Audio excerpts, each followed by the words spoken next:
ಪದ್ಮ, ಇಂದು ನಿನ್ನ ಹುಟ್ಟುಹಬ್ಬವನ್ನು ಬಲು ವಿಜೃಂಭಣೆಯಿಂದ ಆಚರಿಸಲಾಯಿತು. ಹಾ, ಇದೇ ಶುಭ ದಿನದಂದು ನನ್ನ ಮನೆಯಲ್ಲಿ ಒಂದು ನಿನ್ನ ಕೈಯಾರೆ ಮಹತ್ತರವಾದ ಕಾರ್ಯ ನೆರವೇರಬೇಕಾಗಿದೆ, ಗೊತ್ತೇ? ಹೇಳಿ ಸ್ವಾಮಿ, ಅದು ಯಾವ ಕೆಲಸ ಅಂತೇಳಿ. ನಿಮ್ಮ ಆಜ್ಞೆಯನ್ನು ಪಾಲಿಸೋದೇ ನನ್ನ ಧರ್ಮ ಅಲ್ವಾ? ಶಿವ, ಪದ್ಮಾದೇವರು ನಿಮ್ಮ ಹೆಂಡತಿ ಹೇಗೆ ಬರ್ಬೇಕಾದ್ರ ಪೂರ್ವಜನ್ಮದ ಪುಣ್ಯ ಮಾಡಿ ಬಂದಾಡ್ರಿ. ಏನು ನಯ, ಏನು ವಿನಯ, ಏನು ನಡೀತೀರಿ? ಸತ್ಯಪ್ಪ, ನಾನು ಹುಟ್ಟಿದ ಹಬ್ಬ ಇವತ್ತು. ನನ್ನ ತಂದೆಯ ಸ್ಥಾನದಲ್ಲಿ ನೀವಿದ್ದೀರಾ. ದಯವಿಟ್ಟು ನನಗೆ ಆಶೀರ್ವಾದ ಮಾಡಿ. ಪದ್ಮ, ನಿನ್ನ ನಾಟಕದ ಮಾತು ನನಗೆ ಬೇಕಾಗಿಲ್ಲ. ನಾ ಹೇಳಿದ ಕೆಲಸ ಮಾಡಲು ನಿನ್ನ ಕೈಯಿಂದ ಸಾಧ್ಯ ಆಗುತ್ತೋ ಅಥವಾ ಇಲ್ಲವೋ, ಎರಡರಲ್ಲೊಂದು ತೀರ್ಮಾನ ಹೇಳು. ಆಗುತ್ತೆ ಸ್ವಾಮಿ, ಖಂಡಿತವಾಗ್ಲೂ ನಿಮ್ಮ ಮಾತನ್ನ ನಡೆಸ್ಕೊಡ್ತೀನಿ ಅಂತ ನನ್ನ ಹೆತ್ತವರ ಮೇಲೆ ಆಣೆ ಮಾಡಿ ಹೇಳ್ತಾ ಇದ್ದೀನಿ ಸ್ವಾಮಿ. ಆಣೆ ಮಾಡಿ ಹೇಳ್ತಾ ಇದ್ದೀನಿ. ಬರೀ ನನಗೆ ನಾಟಕದ ಮಾತು ಬೇಕಾಗಿಲ್ಲ ಪದ್ಮ. ಯಾವುದಕ್ಕಾದರೂ ನನಗೆ ವಚನವನ್ನು ಕೊಡು. ತೆಗೆದುಕೊಳ್ಳಿ. ಹೆತ್ತವರ ಸಾಕ್ಷಿಯಾಗಿ ನಾನು ನಿಮ್ಮ ಮಾತನ್ನ ನಡೆಸ್ಕೊಡ್ತೀನಿ. ಅದೇನು ಅಂತ ಕೇಳ್ರಿ. Very good. ಇದಕ್ಕೆನ್ನ ಬೇಕು ಪತಿಭಕ್ತಿ ಅಂತ. ಪದ್ಮ, ಇವತ್ತು ನಮ್ಮ ಮನೆಗೆ ಮುಖ್ಯ ಅತಿಥಿಗಳಾಗಿ ಯಾರು ಆಗಮಿಸ್ತಾ ಇದ್ದಾರೆ, ಸ್ವಲ್ಪ ನೀನೇ ಹೇಳು ನೋಡೋಣ. ನಮ್ಮ ಮನೆಗೆ ನಮ್ಮ ಆಪ್ತರೆಲ್ಲ ಬರ್ತಾ ಇದ್ದಾರೆ. ಹಾಗೆ ಮುಖ್ಯವಾಗಿ ನನ್ನ ಗೆಳತಿ ವಿದ್ಯಾ, ಅನಂತ್, ಅದೇ ಇನ್ಸ್ಪೆಕ್ಟರ್ ಇದಾರಲ್ಲ, ಅವರು ಕೂಡ ನಮ್ಮ ಮನೆಗೆ ಬರ್ತಾ ಇದ್ದಾರೆ. ಕರೆಕ್ಟ್. ನೋಡು, ಇನ್ಸ್ಪೆಕ್ಟರ್ ಅನಂತ ಹಾಗೂ ಪದ್ಮ ನಮ್ಮ ಮನೆಗೆ ಅತಿಥಿಗಳಾಗಿ ಆಗಮಿಸಿದ್ರಿಂದಾಗ ಅವರಿಗೆ ನಾವು ಒಂದು ಮುಖ್ಯವಾದ ಕಾಣಿಕೆಯನ್ನು ಕೊಡಬೇಕಲ್ಲವೇ? ನೋಡು, ಆ ಇನ್ಸ್ಪೆಕ್ಟರ್ ಅನಂತ ಆಗಾಗ ನನ್ನ ಮೇಲೆ ತನ್ನ ಕಾನೂನಿನ ಕಣ್ಣನ್ನಿಟ್ಟು ತನಿಖೆ ನಡೆಸಲು ಹತ್ತಿದ್ದಾನೆ. ಆದ ಕಾರಣ ಆ ಇನ್ಸ್ಪೆಕ್ಟರ್ ಅನಂತ ಪ್ರಾಣ ಇವತ್ತು ನನ್ನ ಮನೆಯಲ್ಲೇ ಸಮಾಪ್ತಿಯಾಗಬೇಕು.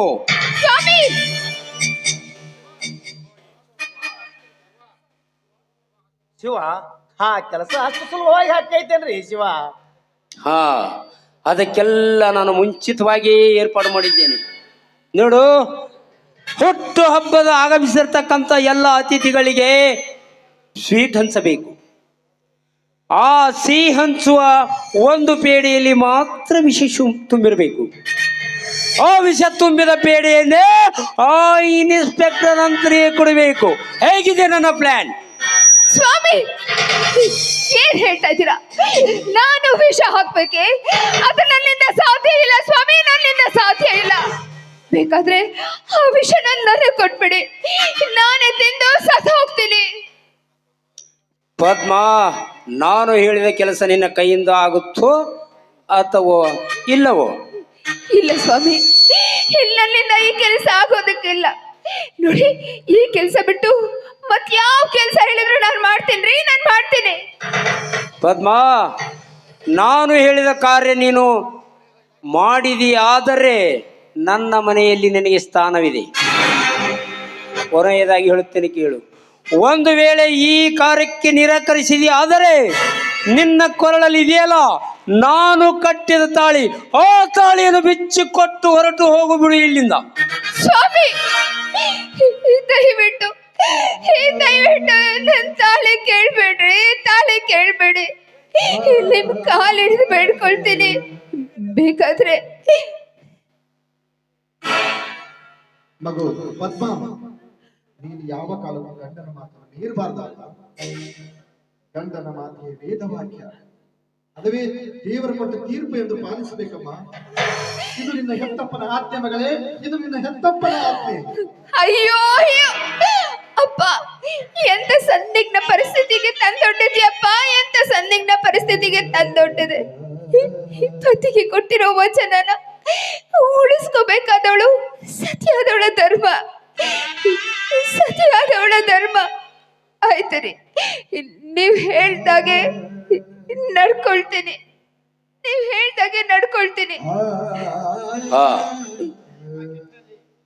ಹಾಗಾದರೆ ತೆಗೆದುಕೊಳ್ಳಿ ಪ್ಯಾಕೆಟ್. ಈ ಪಾಕೆಟಲ್ಲಿ ತುಂಬಿರೋದು ಭಯಂಕರ ವಿಷ. ಈ ವಿಷ ತುಂಬಿದ ಪೇಡೆ ಮಾತ್ರ ಆ ಇನ್ಸ್ಪೆಕ್ಟರ್ ನಂತನಿಗೆ ಕೊಡಬೇಕು. ಬಹಳ ಹುಷಾರಿಯಿಂದ ಈ ಕಾರ್ಯನಿರ್ವಹಿಸಬೇಕು. ಮುಂದಿನ ಕಾರ್ಯ ನಾನೇ ನೋಡಿಕೊಳ್ಳುತ್ತೇನೆ. ಹಾಗೆ ನಿನ್ನನ್ನು ಸಹಾಯಕನಾಗಿ ಈ ಸತ್ಯಪ್ಪನನ್ನು ಇಲ್ಲೇ ಬಿಟ್ಟಿರುತ್ತೇನೆ. ನನಗೆ ಸ್ವಲ್ಪ ಹೊರಗಡೆ ಕೆಲಸ ಇದೆ, ಹೋಗಿ ಬರ್ತೀನಿ. ತೆಗೆದುಕೋ.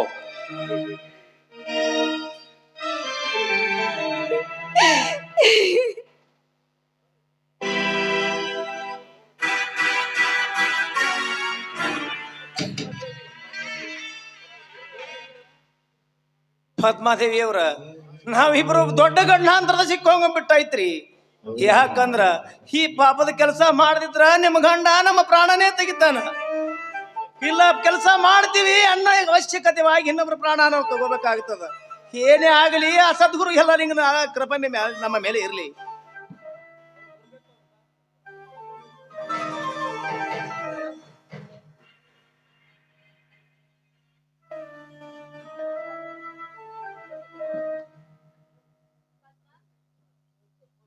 ಓಹೋ ಪದ್ಮಾದೇವಿ ಅವರೇ, ಹ್ಯಾಪಿ ಬರ್ತ್ಡೇ ಟು ಯು. ನಮಸ್ಕಾರ ಇನ್ಸ್ಪೆಕ್ಟರ್. ನಿಮ್ಮ ಹಾದಿನೇ ಕಾಯ್ತಾ ಇದೆ, ನಿಮ್ಮ ಹಾದಿಗೆ ಕಾಯ್ತಾ ಇದೆ. Thank you so much. ಇದೇನೇ ಪದ್ಮ, ಮದುವೆ ಆದ್ಮೇಲೆ ಎಷ್ಟೊಂದು ಸೊರಗಿ ಬೆಂಡಾಗಿ ಹೋಗಿದೆಯಲ್ಲಿ? ಯಾಕೆ ಮೈಯಲ್ಲಿ ಹುಷಾರಿಲ್ವಾ? ಇಂದು ನಿಂದು ಹುಟ್ಟಿದ ಹಬ್ಬ. ಆ ದೇವರು ನಿನಗೆ 100 ಕಾಲ ಸುಖವಾಗಿ ಇಡುವಂತೆ ಆಶೀರ್ವಾದ ಮಾಡ್ಲಿ ಅಂತ ಬೇಡ್ಕೊಳ್ತಾ ಇದ್ದೇನೆ ಕಣೆ. ಹೌದು ಮಿಸ್ ಪದ್ಮಾದೇವಿಯವರೇ, ವರ್ಷಕ್ಕೊಮ್ಮೆ ಬರೋ ಹುಟ್ಟು ಹಬ್ಬ ನಮ್ಮ ಬಹಳ ಭವಿಷ್ಯ ಶುಭ ಸಂದೇಶ. ಸದಾಕಾಲ ನೀವು ನಗು ನಗುತ್ತಿರಬೇಕಂದ ನಾನು ಹಾರೈಸುವುದೇ ನಮ್ಮ ಬಯಕೆ. ಹೌದು ಇನ್ಸ್ಪೆಕ್ಟರ್, ನೋಡಿ ನೀವು ನಮ್ಮನೆಗೆ ವಿಶೇಷವಾದ ಅತಿಥಿ. ನಿಮಗೋಸ್ಕರ ನಾನು ಸ್ಪೆಷಲ್ ಆಗಿ ಪೇಡ ಮಾಡಿದ್ದೀನಿ, ಅದನ್ನು ತರ್ತೀನಿ. ಒಂದೇ ಒಂದು ನಿಮಿಷ ಇರಿ.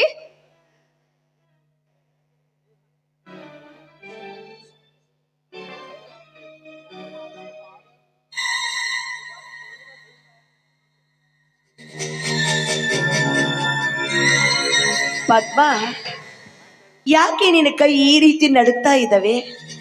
ಯಾಕೋ ನನಗನ್ನಿಸ್ತಾ ಇದೆ ನೀನು ತುಂಬಾ ಸೊರಗಿ ವೀಕ್ ಆಗ್ತಾ ಇದೀಯಾ ಅಂತ. ಏನೇ ಆಗ್ಲಿ ನೀನು ಡಾಕ್ಟರ್ ಕಡೆ ಹೋಗಿ ತೋರಿಸ್ಕೊಳ್ಳೋದು ಒಳ್ಳೆಯದು. ಇಲ್ಲಾಂದ್ರೆ ನಿನ್ ಜೊತೆಗೆ ನಾನು ಬರ್ತೀನಿ, ಬಾ ಹೋಗೋಣ. ಇಲ್ವೇ, ನನಗೇನೂ ಆಗಿಲ್ಲ. ನೋಡು, ನನಗೆ ಸ್ವಲ್ಪ ಚಳಿ ಆಗ್ತಾ ಇತ್ತು, ಯಾಕೋ ಸುಸ್ತಾದಂಗೆ ಆಗ್ತಾಯಿತ್ತು ಅಷ್ಟೇ. ಸದ್ಯಕ್ಕೆ ತಗೊಳ್ಳಿ, ನೀವು ಬೇಡತ್ತೆ. ಇದೇನು ಪದ್ಮಾದೇವಿ, ಬೇಡೆ ಹಂಚುವಾಗ ನಿಮ್ಮ ಕೈಗಳು ಎಷ್ಟು ನಡುಗುತ್ತೀವಲ್ಲ, ಏಕೆ ಒಮ್ಮೆ ನಿಮ್ಮಲ್ಲಿ ಬೆವತ್ತು ನೀರಾಗಿ ಬಿಟ್ಟಿರಲ್ಲ? ಏಕೆ ಮೈಯಲ್ಲಿ ಹುಷಾರಿಲ್ಲವೇ? ಅಂಕಲ್, ನನಗೆ ಕುಡಿ ಅಂಕಲ್ ಆ ಬೇಡೆ. ಹೌದು ಮಿಸ್ ಪದ್ಮಾದೇವಿರೇ, ನಿಮ್ಮ ಮನೆಯಲ್ಲಿ ಸಿಹಿ ತಿನ್ನದೆ ಬಹಳ ದಿವಸವಾಗಿತ್ತು. ನಾನು ನಿಮ್ಮ ಮನೆಯಲ್ಲಿ ಇಂದು ಮನಸ್ಸಿಚ್ಛೆಗೆ ಪೇಡೆ ತಿನ್ನುತ್ತೇನೆ, ಆಯ್ತೆ? ಅಂಕಲ್, ನನಗೆ ಕುಡಿ ಅಂಕಲ್ ಆ ಪಾಪ, ಬೇಡೆ. ಬಾಲು ಅವಾಗ್ಲಿಂದ ಪೇಡೆ ತಿನ್ಬೇಕು ಎಂಬ ಆತುರದಲ್ಲಿದ್ದಾನೆ. ಕೇಳ್ತಾ ಇದ್ದೇನೆ, ಪಾಪ ಮಗುವಿಗೆ ಮೊದಲು ಪೇಡೆ ಕೊಡ್ರಿ. ಆಯ್ತು ವಿದ್ಯಾ, ಈ ಪೇಡೆ ನಾನು ತಿಂದವರಷ್ಟೇ, ಈ ಮುದ್ದ ಕಂದ ಬಾಲು ತಿಂದವರಷ್ಟೇ. ಬಾಲು ತಗೋ, ನೀನೇ ತಿನ್ನು ಈ ಪೇಡೆಯನ್ನು. ಬೇಡ ಇನ್ಸ್ಪೆಕ್ಟರ್, ದಯವಿಟ್ಟು ಅದನ್ನು ಅವನು ಕೊಡಬೇಡಿ. ನೋಡಿ, ನಿಮಗೆ ಅಂತಾನೆ ಸ್ಪೆಷಲ್ ಆಗಿ ಮಾಡಿರುವಂತ ಬೇಡ, ನೀವೇ ತಿನ್ನಿ. ಆ ಮಗು ಕೊಡಬೇಡಿ, ನೀವೇ ತಿನ್ನಿ. ಅಂಕಲ್, ಹೋಗ್ಲಿ ಬಿಡಿ ಪದ್ಮಾದೇವಿ, ಮತ್ತೆ ನಾನು ಬೇರೆ ಪೇಡೆ ತಿಂದರಾಯ್ತು. ಪಾಪ ಈ ಮಗು ಪೇಡೆ ತಿಂದು ಸಮಾಧಾನ ಆದರೆ ಸಾಕು. ಬಾಲು, ತೆಗೆದುಕೋ ಈ ಪೇಡೆಯನ್ನು.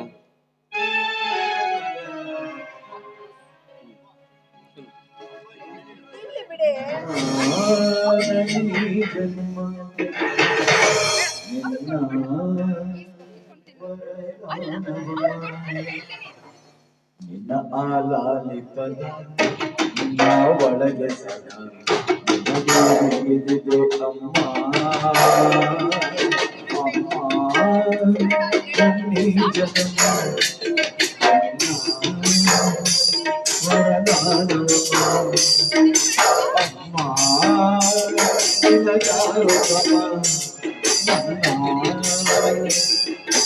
ನೀನಮ್ಮ ಆಲಾಲೆ ಸದಾ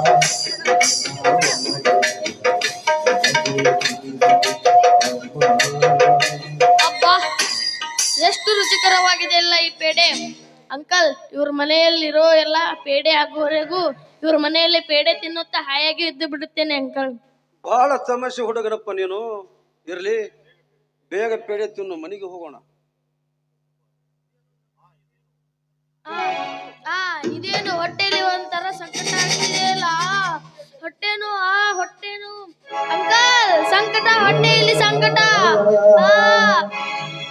ಅಂಕಲ್, ಒಂಥರ ಹೊಟ್ಟೆಯಲ್ಲಿ ಸಂಕಟ. ಅಂಕಲ್, ಅಂಕಲ್, ನಾನು ಬದುಕಲಾರೆ. Uncle, aunty. ಏನಾಗ್ತಾ ಇದೆ ಬಾಲು? ಮಗು ಬಾಲು, ಏನಾಯ್ತಪ್ಪ ನಿನಗೆ? ಅಂಕಲ್, ಈಗೇಕೆ ಮಾಡುತ್ತಿರುವಿ? ಅಂಕಲ್. ರೀ, ಬಾಲುಗೆ ಗ್ಯಾಸ್ ಟ್ರಬಲ್ ಆಗಿದೆ ಅಂತ ಕಾಣುತ್ತೆ. ಅದಕ್ಕೆ ಹೊಟ್ಟೆ ತುಂಬಾ ನೋಯ್ತಾ ಇದೆ ಅಂತ. ನಡೀರಿ, ಮೊದಲು ಬಾಲುನ ಡಾಕ್ಟರ್ ಕಡೆ ಕರ್ಕೊಂಡು ಹೋಗೋಣ. ನಡೀರಿ, ಹೋಗೋಣ. ನಾನು ಬದುಕಲಾರೆ ಅಂಕಲ್. ಹೊಟ್ಟೆನು, ಅಮ್ಮ, ಸಂಕಟ. ಅಪ್ಪ, ಸಂಕಟ. ಅಮ್ಮ, ಸಂಕಟ. ಅಪ್ಪ,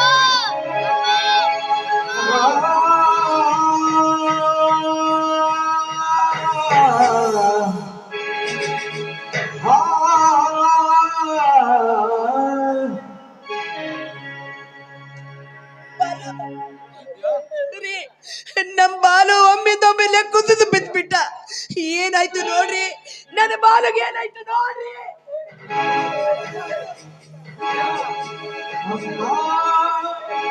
ಊರೇನೇ ಎಂದರು ನೀನಮ್ಮ ದೇವರು, ಜಗಕ್ಕೆ ಮುಕ್ಕೋಟಿ ದೇವರು ನೀನನ್ನ ದೇವರು.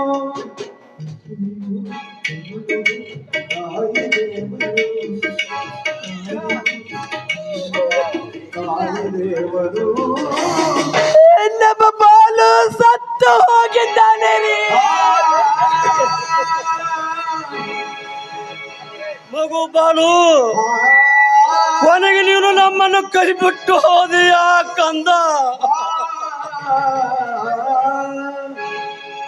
ಅಯ್ಯೋ ನನ್ನ ದುರ್ದಯವೇ, ನಾನೇ ನನ್ನ ಸ್ವತಃ ನನ್ನ ಕೈಯಾರೆ ನಿನ್ನ ಪ್ರಾಣವನ್ನು ತೆಗೆದುಕೊಂಡಂತಾಯ್ತಲ್ಲ ಕಂದ. ಮಗು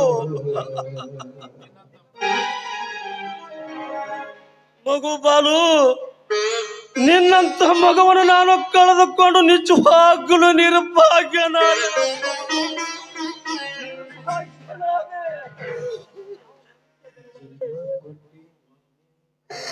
ಬಾಲು, ಮನೆಯಲ್ಲಿ ನಮ್ಮ ಬೆನ್ನು ಹಿಂದೆ ನೀನು ಬರ್ಬೇಡಪ್ಪ. ಮನೆಯಲ್ಲಿ ಹೊಟ್ಟೆ ತುಂಬಾ ಊಟ ಮಾಡಿಕೊಂಡು ಹಾಯಾಗಿರು ಅಂತ ನಾನು ಎಷ್ಟು ಸಲ ನಿನಗೆ ಹೇಳಿದೆ. ನಾನು ಬರ್ತೇನೆ ನಿನ್ನ ಜೊತೆಗೆ ಅಂತ ಆಟ ಮಾಡಿ ಇಂದು ನಮ್ಮ ಜೊತೆಗೆ ಬಂದು ಆ ವಿಧಿಯ ಕೈ ತುತ್ತಿಗೆ ಬಲಿಯಾಗಿದೆಯಲ್ಲ ಕಂದ, ಬಲಿಯಾಗಿದೆ.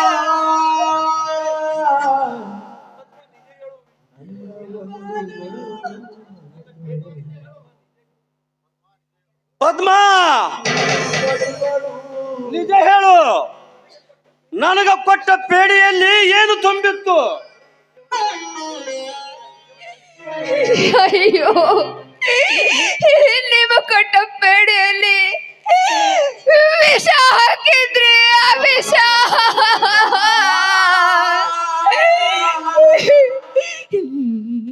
ನಿಮ್ಮ ವಿಧಿ ತುಂಬಾ ಚೆನ್ನಾಗಿತ್ತು, ಅದಕ್ಕೆ ನೀವು ಬದುಕೊಂಡ್ರಿ. ಆದ್ರೆ ಆ ಮುದ್ದಾದ ಮಗು ಬಲಿಯಾಯ್ತು. ಮುದ್ದಾದ ಮಗು ಬಲಿಯಾಗಾಯ್ತು. ಏನೇ ಪದ್ಮಾವತಿ,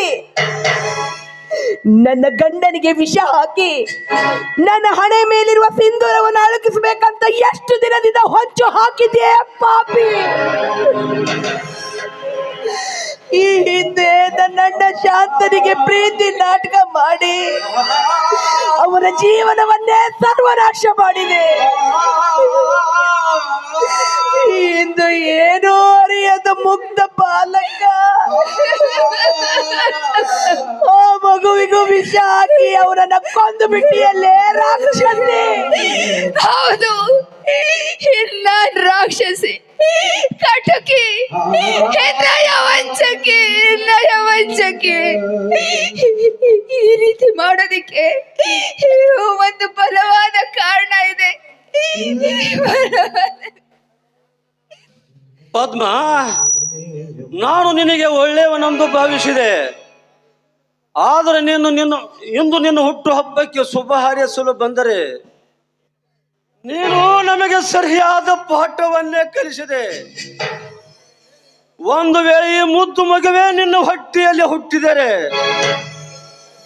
ನೀನು ವಿಷ ಕೊಟ್ಟು ಸಾಯಿಸಲು ಮುಂದಾಗುತ್ತಿದೆಯೇನೋ?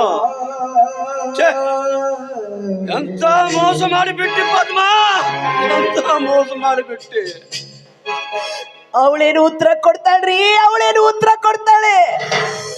ಯಾಕೆಂದ್ರೆ ಕಂಡ ಮಗುವಿಗೆ ವಿಷ ಕೊಟ್ಟು ಸಾಯಿಸುವ ಕೆಲಸ ಒಂದೇ ಇವಳಿಗೆ ಬರೋದು.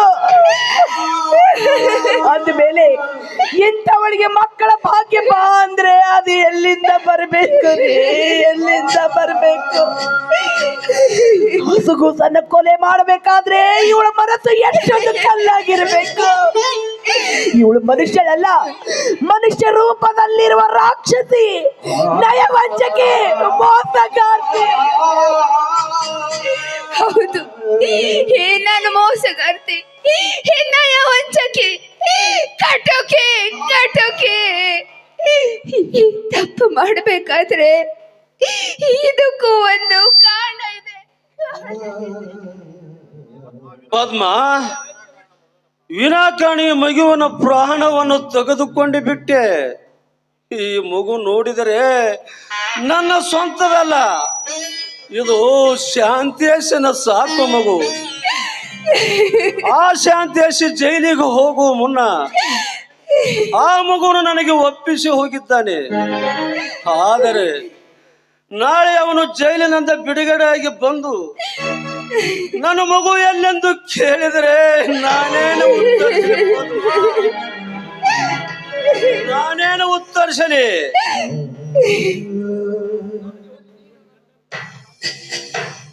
ಒಟ್ಟಿನಲ್ಲಿ ನೀನು ನನಗೆ ದೊಡ್ಡ ಗಂಡಾಂತರಕ್ಕೆ ನೂಕಿಬಿಟ್ಟೆ.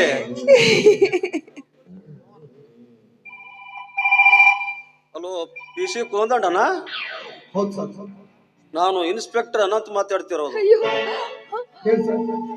54ನೇ ನಂಬರ್ ಖೈದಿಗೆ ಶಾಂತೇಶನಿಗೆ ತಿಳಿಸಬೇಕು ತನ್ನ ಮಗು ಬಾಲು ಸತ್ತಿದೆ ಅಂತ. ಆಯ್ತು ಸರ್, ಈಗಲೇ ತಿಳಿಸ್ತೀನಿ. ಹಾಗೆ ಬಂದೋಬಸ್ತಿನ ಜೊತೆಗೆ ಅವನ ಊರ ಹೊರಗಿನ ಸ್ಮಶಾನಕ್ಕೆ ಕರೆದುಕೊಂಡು ಬರಬೇಕು. Okay sir. ಓಕೆ, ಹಾ, ಎಲ್ಲರೂ ಬನ್ನಿ. ಈ ಮಗುವಿನ ಅಂತ್ಯಕ್ರಿಯೆ ಮಾಡೋಣ.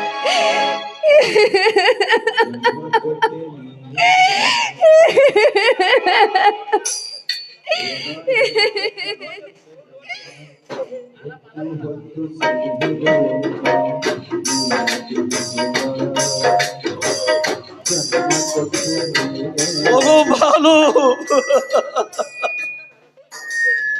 ನಮ್ಮನ್ನು ಕೈ ಬಿಟ್ಟು ಹೋದಿಯಾ ಕಂದ?